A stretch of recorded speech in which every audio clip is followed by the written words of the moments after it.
Hey there YouTube, this is sjm4306 back with another repair video. I know you guys have been clamoring for them. Anywho, this time I have a Sony Minidisc recorder, net MD unit, specifically the MZ-N505.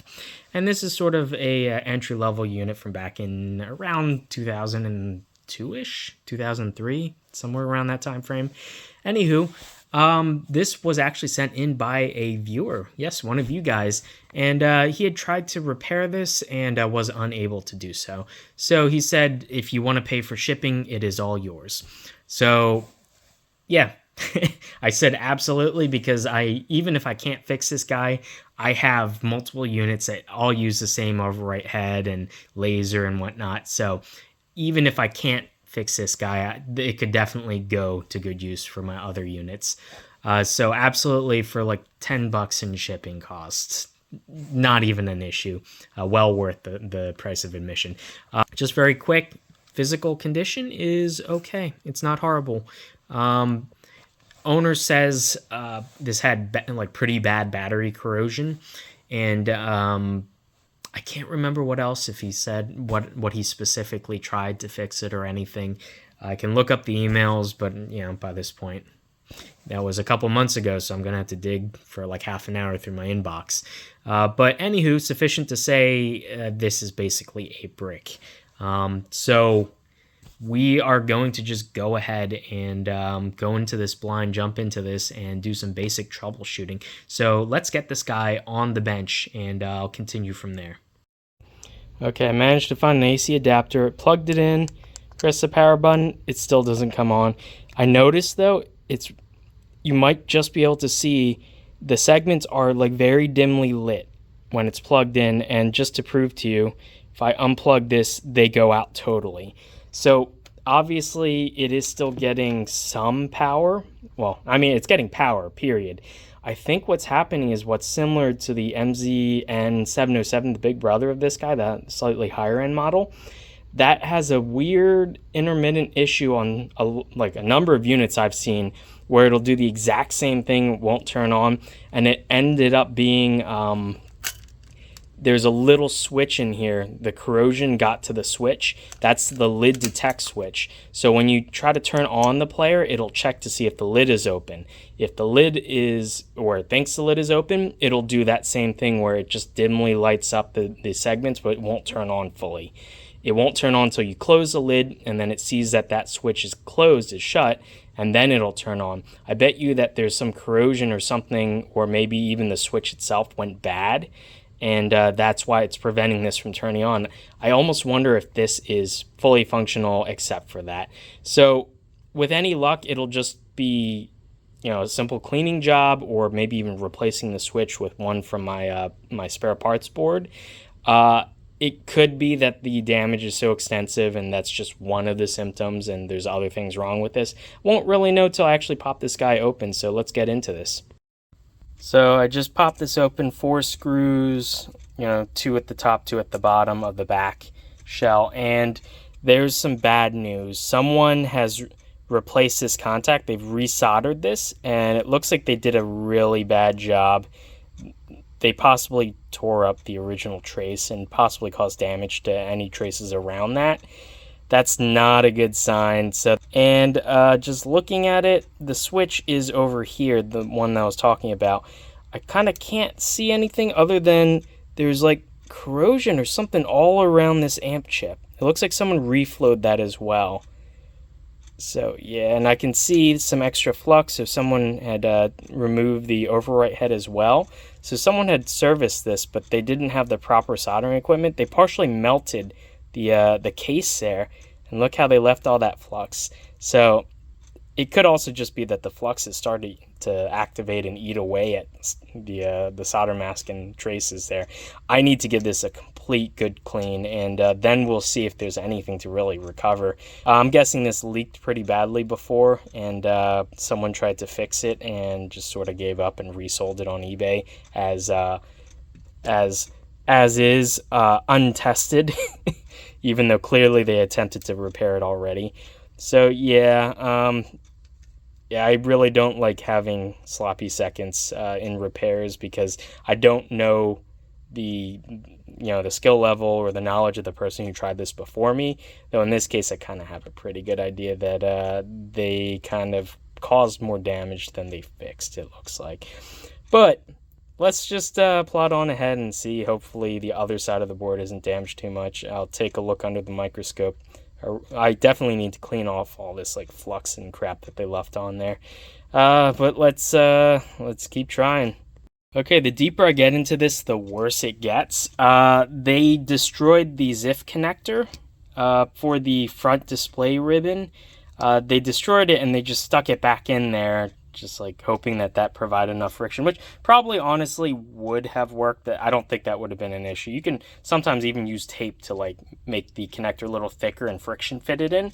So that I'm not too worried about. That's a very easy thing to do. I break these connectors every once in a while, so I'm not going to blame them too much. They completely like melted the plastic because they tried to solder this battery terminal while it was in the chassis. Never do that.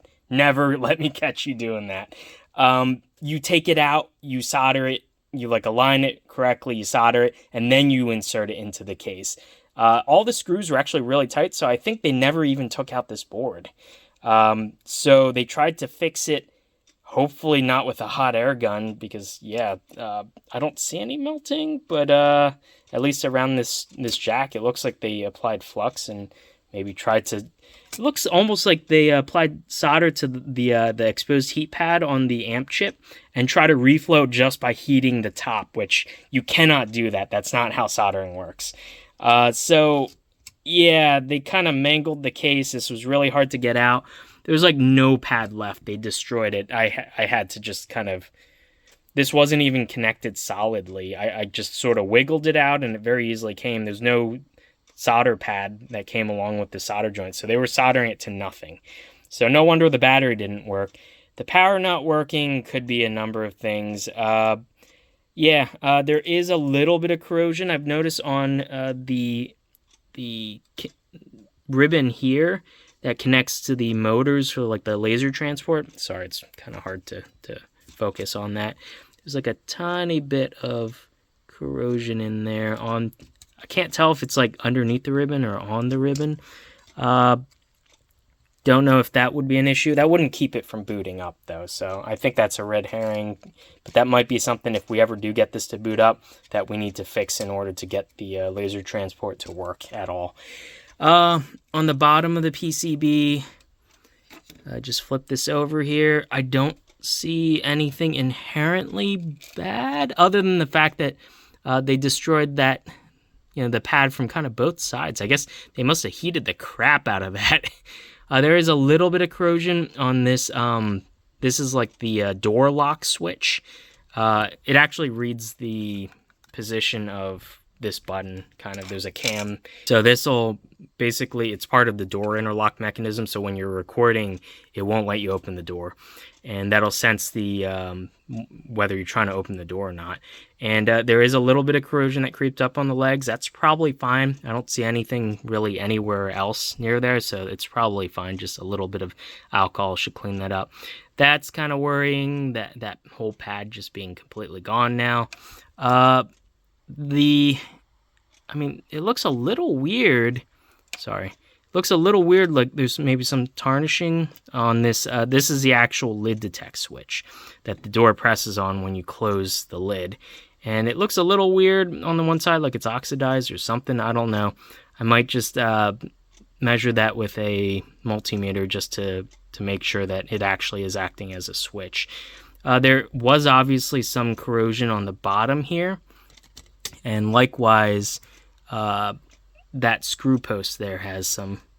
Looking at the contacts on this guy, it looks okay. So I don't think that's an issue. But yeah, I think we just got to clean up all this crap and see what the damage is under a microscope. So let's get to that. Okay, it's actually been like a month since I first took this apart, and I'd noted so many things are weird with this. I'm pretty sure this was attempted to be serviced before. There's flux all over the place. It looks like someone possibly reflowed this amp chip, which is for the headphone jack. I found this tiny solder blob actually wedged between these caps over here, and they weren't actually soldered. It's like a blob of solder splashed on them. It wasn't actually connected. I could pick them out with these fine pair of tweezers, and it was just like weird. It was molded around some of the resistors, but it came out without like too much resistance. So it was just held kind of by friction and shorting all of them. I removed the positive terminal on the jack here. It completely ate away the battery acid. So yeah, there's just like some points that are very rough looking. The clip for the front part is broken. One side broke off like as soon as I unlatched it, and I just put this back in, shoved this in with just friction. It's holding it in right now. That's probably gonna be okay as long as I don't keep opening and closing that. And yeah, I looked on the other side of the board. The other side looks fine. This is the most surprising part. I kind of wrote this off already. Oh, actually, there's what the heck is never mind. That's just a screw. Saw something shiny. Like a magpie. I'm pretty sure someone else has tried to fix this before and whatnot, which is fair enough. But they left some things that are possibly going to prevent it from working. But now I'm kind of wondering, I had this all out apart, and then I put it back together because I kind of want to test it. That little piece of solder, this guy right here, might have actually been enough to keep this from turning on. So I kind of want to, I obviously can't plug in a AA battery here because the terminal's completely missing. I'm going to have to find a way, another track that connects to that. And I'm going to look in the service manual and I can bodge something if I can get it to power on. That's going to be a big if. But I'm going to have to power it off of the DC adapter, find where my DC adapter is, and see if this will even turn on, because I've looked at everything. It doesn't look too bad. I think we can fix this. So let me find that adapter. Okay, so I found an adapter. Just gonna plug this in. Moment of truth. Holy crap. It turns on, and I hear the laser moving too. Obviously, there's no disc in there. So I'm gonna grab a disc. Wow, I didn't expect this to turn on, given how, well, to be fair, it's just the damage is mostly concentrated around here and the amp. It might still have headphone problems, but the fact that it powers on and the laser is trying to actively seek is a very good sign. Just do that again. Wow. Okay, the odds of me being able to fully fix this have just gone up considerably. So let me grab a disc and headphones. Ooh. Now I'm excited. Okay, so I have a pair of headphones on and in my ears. I have a disc with LP2 recorded music onto it. Let's see if it'll read it. It's making all the proper disc noises. It sounds good. It read it pretty fast, actually, so the laser's good. Okay. Volume's up real high for some reason. Only the left channel works. So, but it does play, and the laser's good. It actually loaded up real fast. That's a really good sign. I haven't tested the record function. I'm going to grab a second blank disc for that. But I think the most immediate problems are there's no positive terminal for the battery, so this could only ever work plugged into the wall. And B, one of the channels. So obviously clued in here that someone was trying to fix the headphone amp chip because I'm only getting a single channel of audio. So we're gonna probably clean this up really good, inspect this under magnification, and try to reflow this to get both channels working, and then I'll tackle the battery problem because that I'm not looking forward to. This is a lot more routine. This I can do. So let's get on that. Now, unfortunately, I don't have enough room on my bench right now, and I can't be bothered to clean up and make room for the hot air gun because I just redid my whole bench setup. Anywho, I'm just going to do it on this desk here, this table, whatever you want to call this bar. Anywho, I'm just going to drench that chip in flux. I cleaned it up as best as I could. There's a lot of, it's like, I don't know exactly what type of flux, but it was like the gel type, I guess. I don't know.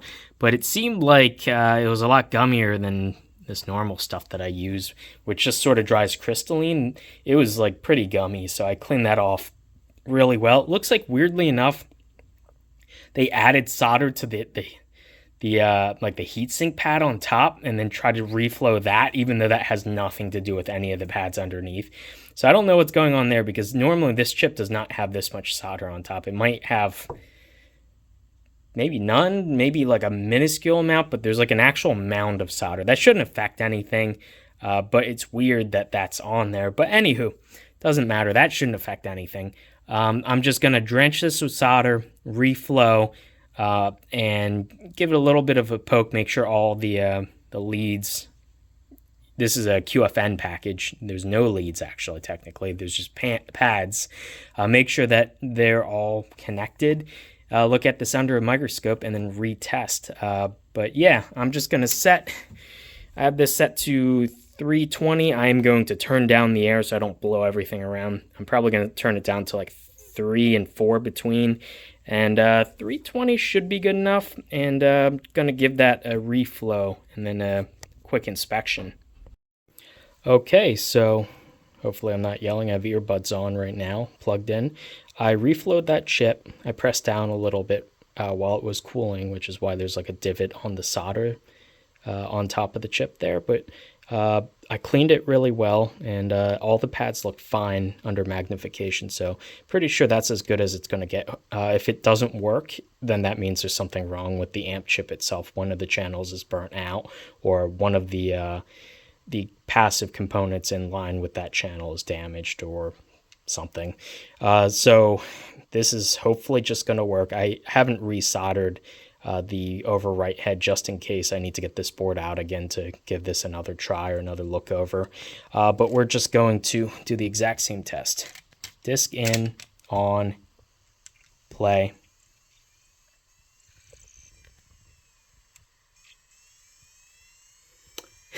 Both channels work. Okay, yeah. Fortunately, I can't really show you. This is copyrighted music. But both channels absolutely work. And just put these in my ear. It sounds pretty good. Track skipping is working pretty well. Volume control, volume up, down, it's fine. It loads pretty fast.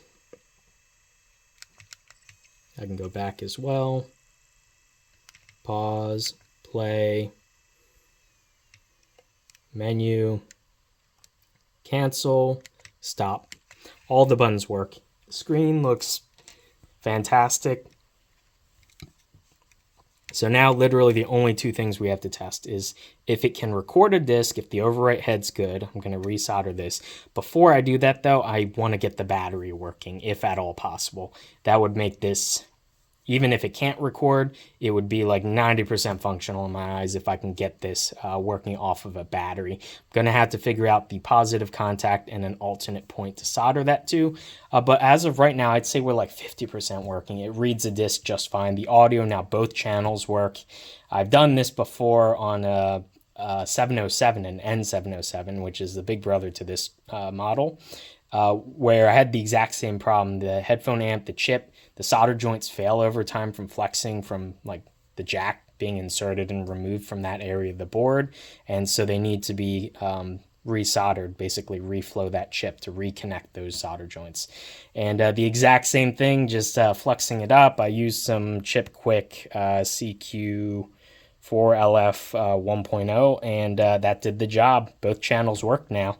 So that is, I'm very happy with this. So yeah, like I said, let's bodge something for the battery connector and contact and whatnot, and then let's test recording. I mean, I guess we could test recording right now, but I don't want to have to keep soldering and unsoldering this as I have to take the board out to solder a bunch of wires for the connector and whatnot. So let's tackle the battery first, and then we'll do a recording, check if it works. And if it works, then we're done. If that needs to be repaired, then I guess we'll see what we can do. But yeah, this terminal is pretty gnarly as well, but it's at least holding on, and the corrosion is at least limited to this end of the contact. Doesn't look like anything made it onto the board here, but this is absolutely, yeah, that pad is completely gone. Gonna have to pull up the service manual, find an alternate spot I can solder to, and then I'm gonna need to bodge a positive terminal onto there so that I have something to actually solder to. So let's get on that. Wow, I'm really excited. This is already turning out to be a good fix. The condition of the player itself is actually pretty good, despite what the internals suggest. So yeah, this is definitely 100% turning out to be way better than I thought it'd be. Especially when I first opened this, I feared the worst. But yeah, these little players can be resilient. You just need to know what to check and generally what fixes you need to do for specific faults. Okay, so I looked up the service manual and I looked at the PCB layout, and that pad actually goes over, there's a little plane that goes over to the top pin of this little black chip there. That is actually a MOSFET, I believe. And I didn't want to solder to the leg, because if I pull a little bit too hard, then I accidentally kill that component, and then I had to find a replacement for that. So I just scraped using a pin. I scraped the solder mask and exposed the copper, and then I just tinned it. And I'm unfortunately going to have to kind of do this one-handed. I have a battery here. It should be good, hopefully. Don't know. Yeah, 2029. Yeah, this is a new battery. So I'm going to have to kind of hold it onto this pad while pressing.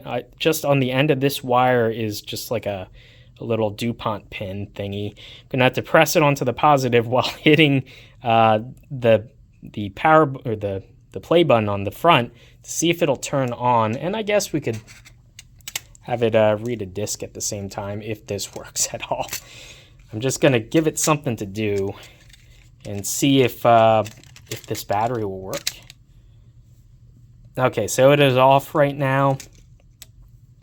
Just gonna grab this, partially insert this with my thumb. I might be able to reach around, and it turns on. It says full battery, and it is already playing. So yeah, this contact point will absolutely work, that means. So now all I need to do basically is make like a positive contact, and then bend this wire around, solder it to that, and make sure that the shell can still close.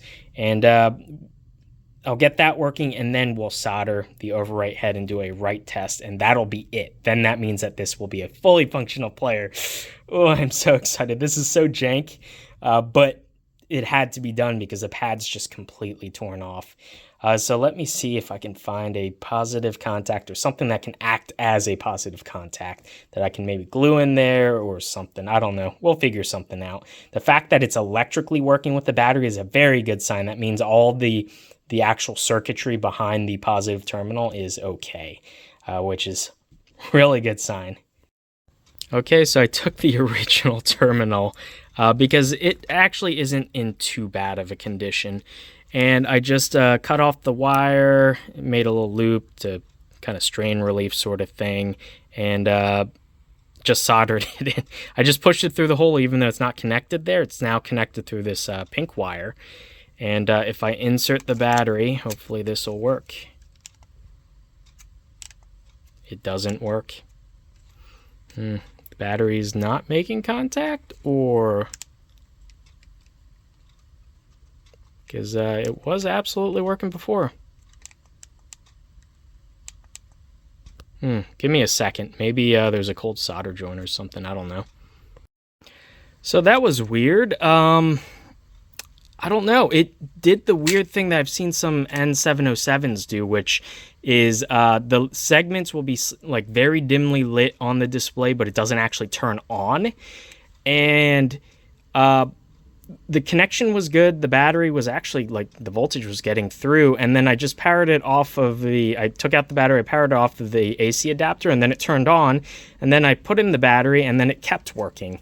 So there's something maybe finicky with the power, but she turns on now, and she's running off of battery. There you go. So I guess I'm going to turn this off, and all we have to do now is make sure that the case still fits with this bodge in place. Solder these overwrite head contacts and do a record test. But then I say we're done pretty much. Maybe some more cleaning overall. Yeah, but other than that, yeah, let's get these contacts resoldered, and then I will grab a blank disc to test record on. That's weird with the power. That has me a little bit worried. I've seen other players do that, and then, like, you leave the battery out for a day and then put it back in, and then it just starts working again. Some intermittent power issue. And I think the one thing common with a lot of the units I've seen do that is battery corrosion around this area. So I think I should go through and clean everything really thoroughly before I button this back up and do a lot of testing, like over multiple days with multiple batteries and whatnot. Make sure that this will stay working. Anywho, let's worry about the overwrite head for now that it works off of the battery. Okay, I am upstairs. I can't find the stupid little mic that I usually record from. So we're just going to have to record over line-in. So I have this Sony voice recorder. I recorded a clip on this. I'm going to play that back into the Minidisc unit and see if it'll record. So just put this into record mode. It's online. And then just play this back. And we'll let this, it's 13 seconds. We'll let this go through. It is allegedly recording. We shall see. Hit stop on that. It is, should be writing the TOC. And then I guess what we're going to do is switch over to the headphone jack. It says it has a track, an 18-second track. Pump up the volume here. Play. This is SJM4306 testing to see if I really did fix this MZ-N505 and if the recording overwrite head works. Hopefully this works. And there you go. It works. It fully records now. So now I'm just going to disconnect that and shut off my Bluetooth speaker. So recording works, at least over line-in. I see no reason why optical wouldn't work. Oh, I also tested the hold button. If I turn it on, it says hold. So hold works. Headphone jack works. Line-in aux works. I don't doubt that USB will work. I'll plug it in real quick just to make sure it enumerates over USB. But I don't see why it wouldn't work. Then we just got to stick the back on here, and we are good to go. So definitely that is a good sign that recording works as well. So this will not be relegated to a playback-only machine. Let me grab a USB cable and plug this into my computer and make sure it enumerates. Okay, so I have this plugged in. It does show up PCMD, and it says it's setting it up. I might have to... I don't know if I have to run Zydag again to no compatible device found. Yeah, let me try to run Zydag to reinitialize the driver. I just set Web Minidisc Pro up on my computer. I'd recorded with this unit, I believe, over USB, and it worked fine, but that probably uses a different driver than this, so let me set that up again. Okay, so apparently I had no driver installed. So I'm just going to let this run, install, and then it should work in Web Minidisc. Come on. Yeah, I mean, at least this side enumerates, but I want to see if the computer can see it so I could actually use it in NetND mode. Because that would be awesome. Definitely a huge use of this player for me would be just as like a backup burner. Okay, it says it completed successfully, and now you can see, well, it did actually read some data from the USB because it noticed it was NetMD Walkman. You could see it installed the driver. So here we go. Once again, connect, and now it sees it. So if I hit connect, there you go. There's that 19-second track. So it does actually read the disc, and I can just go in here and I can wipe the disc as well. And it definitely did. It lowered the head and it blanked out the disc. Yeah, if you see here, blank disc. So yeah. So I'm just going to throw the back cover on here, and I guess we'll go for a conclusion real quick, and I'll get this video edited and up as quickly as I can. So I don't know if you can hear, but she works now, fully. I've been listening to this for a little while, a couple minutes, and gotta get these headphones off of me. Yeah, and she works 100% battery. I stuck a fresh battery in here. I've only listened probably less than like 15 minutes total. But yeah, it's still 100%, so the contacts are fine on the actual battery contacts. It does seem to be a bit temperamental. Sometimes you have to swivel the battery to get it to connect better. But once you do, and if you just don't touch the battery, then it works fine. The laser is actually really strong. It reads pretty quickly, so that is definitely really good. Means that it doesn't have too many hours on the laser.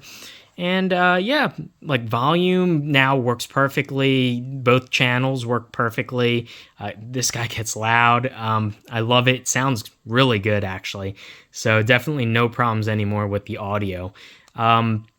Yeah, recording, like I just showed you guys, works perfectly, both over line in as well as over USB. I was able to blink out a disc over USB. DC jack always worked, so never had an issue with that. And yeah, so overall, this was a resounding success.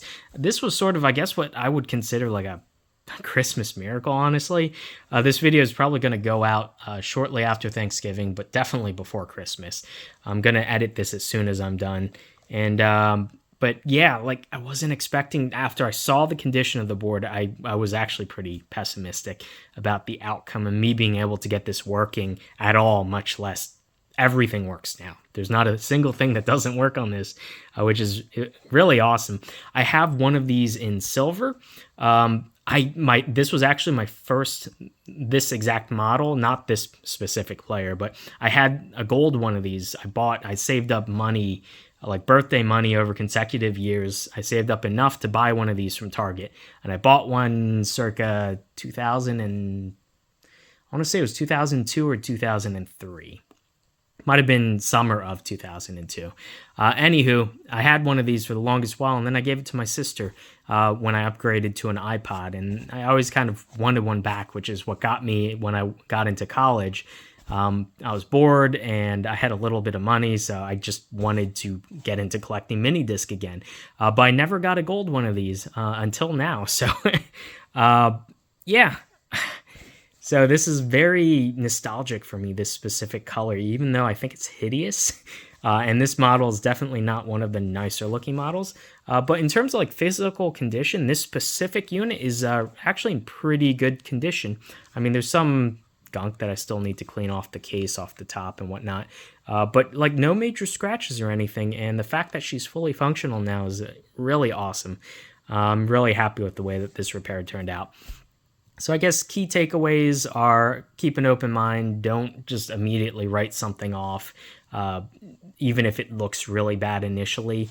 And definitely like take a very close look and make sure when you're actually doing this work that you're not like super tired and grumpy and hangry or anything like that.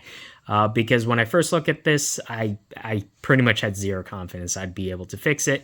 And then I left it on the desk for about a month, and I came back and my perspective completely changed. And I started looking at it, I'm like, you know what, this should actually work. I don't see any particular reason specifically that this shouldn't work. And the key breakthrough was me noticing that random solder blob that was shorting like several of the caps. Yes, absolutely, that would keep it from turning on. And once I got it to turn on, everything just sort of fell into place. I fixed one problem after the next, and now she's fully functional. So anywho, if you guys enjoyed this video, put a comment down below if you guys have experience with mini disc recorders, players, whatever, and if you've repaired any yourself as well. Yeah, definitely you got to keep these guys going because Sony only made a fine. They didn't. It's not like this was a rare product by any means. They sold probably, I don't know the exact sales figures, but it wouldn't surprise me. Overall, they sold like millions of these worldwide. But specific models are getting harder and harder to find, and they do have specific vulnerabilities like the battery models. Well, that's all the models. The internal batteries can leak if left in, and it can really damage the board and make it either impossible or super difficult to repair. We got lucky in this case that the battery damage was pretty limited, and yeah, we were able to bypass the completely torn off battery connection pad. And that was my first time actually doing that, just like soldering a wire over and bypassing it. And it worked perfectly. So that is definitely another method I'm going to use in the future when I come across one of these where the pads, I don't have much confidence in them mechanically or electrically. I'm just going to bypass them. I'm not going to try to rely on battery-eaten contact pads long term. So yeah, anywho, simple fixes. The headphone jack reflow, I've done that like probably 20 times by now across different models. Not all my own, for like a couple customers I've done that for. It seems to be a pretty common fault across multiple mini disc models. So if you have one channel goes out or both channels don't work, it's usually due to the chip, like just needing a reflow. Sometimes the chip does fail though, and you will need to replace it. But anywho, it's a case-by-case thing, but in like 99% of the ones I've seen with headphones issues, just reflowing that chip fixes it right away. So yeah, hopefully you guys enjoyed this video, and it seems like I put out one of these mini disc repair videos a year or something. I really love doing them, but they're getting very expensive and hard to find and whatnot, so I don't know how much longer I can keep doing these repairs, but as long as I have spares and or people send these in for a repair, or if I buy it, if I find a good deal on one online and I buy it for myself, as long as I can keep finding these, I will keep repairing them as long as I'm humanly able to. So anywho, hopefully you guys enjoyed this video, and I'll see you in the next one. Bye.